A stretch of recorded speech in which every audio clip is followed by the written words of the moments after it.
ছোটবেলায় একটা কবিতা অনেক শুনতাম।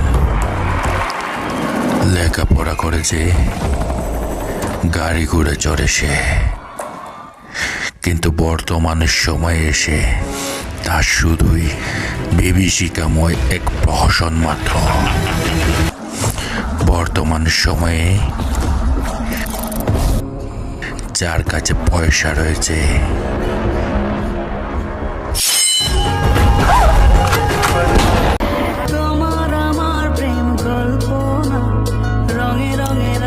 আর যার কাছে পয়সা নেই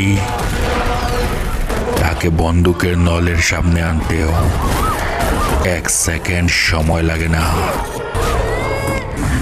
আর এমন জালিম পৃথিবীতে মাত্র একটাই, আর সেই জালিমের বিনাশ না হওয়া পর্যন্ত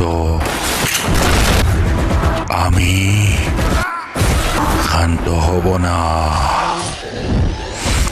এই যুদ্ধ শুধুমাত্র শয়তানের বিরুদ্ধে।